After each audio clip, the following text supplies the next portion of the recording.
गोजोन फुंबिलि एसबी बड निउज चेनेलाव गिबियावनो नोंथांमोनखौ बरायनानै लाग्रोबाय बे चेनेलनि गेजेरजों सानफ्रोमबो सानसेनि खौरांखौ फोसावनाय जायो नोंथाङा दासिमबो बे चेनेलखौ साबस्क्राइब खालामाखैबा साबस्क्राइब खालामनानै लानो हागोन लोगोसे बेल आइकनखौबो क्लिक खालामनो हागोन जाहाथे खौरां फोसावनाय लोगो लोगोनो नोंथांनाव गिबिसिन आंनि खौराङा सौहैयो थुदो बिदिब्ला दिनैनि सानसेनि खौरांखौ फरायनायखौ जागायजेननोसै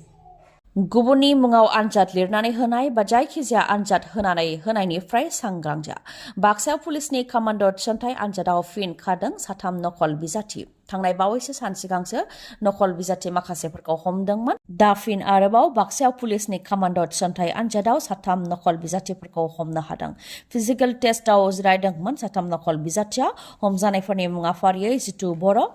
बराराम बर' आरो बनजार बर' बिथांमोननि अनगायैबो नंखाय फोरमान बिलाइ होनायनि दायाव बजालिनि दिजु गंगाधर संस्कृति फरायसालिनि गाहायखौ एरेस्ट खालामदों 5,000 रां लानानै नंखाय फोरमान बिलाइ होनायनि अजद फैदोंमोन गाहाय फोरोंगिरिनि सायाव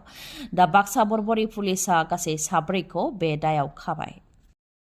बोसोरनि जोबनायाव गिख्रंथाव जाब्रबथाय प्लेन क्रेश जानायजों सा 179 सुबुंनि जिउ खहा सानै सुबुंखौल' गोथाङै बख'नो हादों रिपर्टनि बादिब्ला गासै सा 181 दावबायारिफोर दंमोन प्लेनाव पेसेन्जार प्लेना खामनानै गासैबो सेवहांगार जाजोबदों साउथ करियानि मोनसे एयारपर्टआव जादों बे गिख्रंथाव जाब्रबथाया लेन्डिं खालामबाय थानाय समावनो एयारपर्टनि रानवेयावनो बे गिख्रंथाव जाब्रबथाया जानो मोन्दों प्लेन क्रेश जानाय लोगो लोगोनो प्लेनाव रोहो रोहो अर जोंब्लावदों आरो गुमलाव गुमलाव उखुन्दै खुदों मोखांनि लेन्डिं गियाराव टेकनिकेल जेंना जानायनि थाखायनो उरां जाहाजा फ्ल'राव जोबोद गोख्रैथिजों हुथ्रोदलांनानै मोनसे वालाव सौख्रांहैदों बेनि उनावनो अर जोंब्लावदों आरो गुमलाव गुमलाव उखुन्दै खुदों जाब्रबथाय जानाय उरांनि मुङा जिजु एयार पेसेन्जारमोन जेराव सा 181 दावबायारिफोर दंमोन बेंककनिफ्राय साउथ करियानि मुवान टाउनाव थानाय एयारपर्टआव लेन्डिं खालामदोंमोन बे समावनो बे गिख्रंथाव जाब्रबथाया जानो मोन्दों फुंनि 9 रिंगा समावनो जानो मोन्दों बे जाथाया उरां जाहाजा क्रेश जानाय लोगो लोगोनो गं 3 अर खोमोरग्रा गारिया फैनानै अर खोमोरनायनि खामानिखौ मावफैदों लोगोसेनो अर खोमोरग्रा बिफाननि मावथिफोर आरो सोल्जारफोराबो रैखा खालामनायनि खामानिखौ मावफैदों ओजोंहाय गोबां हेलिकप्टाराबो अर खोमोरनायनि खामानिखौ मावदों बेनि उनाव गोथै देहाखौ मोनफानि उनाव मोनफा बा साफानि उनाव साफा बोखांदों प्लेननिफ्राय आरो बे उराङाव साउथ करियानि बांसिन दावबायारिफोर दंमोन जेराव 2 सुबुंखौल' गोथाङै बख'नो हादोंमोन बे समाव बर' आइजो लिरगिरि गौथुमा गां 15 गावारि बिजाब दिहुनदों गावारि बिजाबब्लाबो बर' आइजो लिरगिरि गौथुमनि बानजायनायावनो बे बिजाबखौ दिहुननाय जादों होननानै फोरमायथिदों थांनाय 2018 मायथाइयाव बर' आइजो लिरगिरि गौथुमा जोनोम जादोंमोन बेनिखायनो बर' आइजोफ्रा लिरनाय फरायनायफोराव गोसो होदों बिजाब दिहुननायाव गोसो होदों आरो थुनलाइयारि हाबाफारियाव बाहागो लादों होननानै फोरमायथियो दानथामारि गाम्बारि लाइसिबो दिहुनगासिनो दङ दासिम गां 27 दिहुननाय जाबाय होननानैबो फोरमायथिबावदों बर' आइजो लिरगिरि गौथुमनिफ्राय गाम्बारि लाइसिया आइजो लिरगिरिफोरनो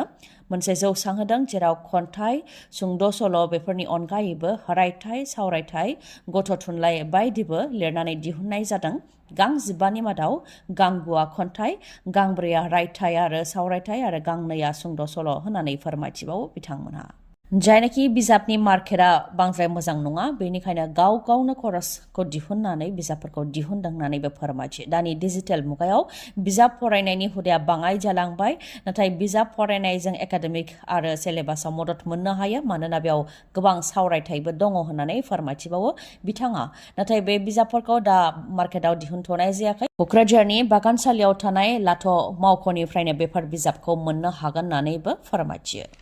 2447 गोथां खासेयाव हमनो हादों कास्टम एयार इन्टेलिजेन्स इउनिट अफिसियेलफोरा एयारपर्टआवनो 2447 गोथां खासेवफोरखौ हमनो हादों लागेजाव सोनानै लानानै फैदोंमोन बेफोर गोथां खासेवफोरखौ गेदेर चकलेट दोनग्रा पेकेटाव सोनानै लानानै फैदोंमन बेयावनो हमजानो गोनां जादों तामिलनाडुनि त्रिची एयारपर्टनि कास्टम एयार इन्टेलिजेन्स इउनिट अफिसियेलफोरनि बानजायनायाव हमनो हादों 2447 गोथां खासेवफोरखौ कलालामपुरनिफ्राय लानानै फैनाय जादों बेफोर गोथां खासेवखौ बिटिआरखौ जायफोर सालायदों एमसिएलए इएम एमएलए बिथांमोननिसिम बिपिएफनि गोख्रों बिबुंथि बिटिआर गोरोबथानि गेजेरजों रन्जन दैमारि आरो एनडिएफबिनि सोद्रोमाफोरा उदां जानांगौ होननानै लिरनाय गैयाब्ला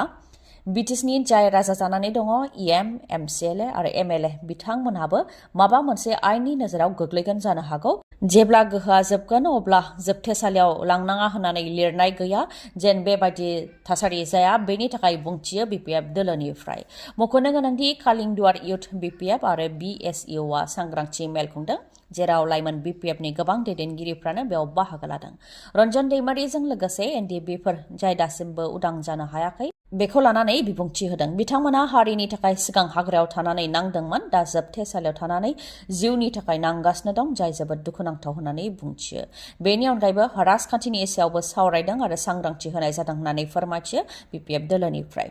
एबसुनि दैदेननायाव बर'फोरखौ लानानै जि गेदेर सोमावसारनाय जादोंमोन बेखौ मेनेज खालामनानै प्रमद बर'आ BTC बिसायख'थिनि सिगां बिटिआर एकर्ड खालामनानै BTSनि मासिखौ दखल खालामदों। संबिधाननि जेबो प्रभिजन गैयालासे गोरोबथाखौ खालामदों जायनि थाखाय दिनै फेलें जादों जायखौ रायजो राजाफ्राबो बयबो नुदों होननानै बुंथियो। बेनि अनगायैबो प्रमद बर'आ गोबां गेदेर गेदेर नंखाय खोथाफोर बुंदों बेफोरखौ लानानै सावरायदों होननानै बुंथियो। लोगोसे फोरमायथिबावदोंदि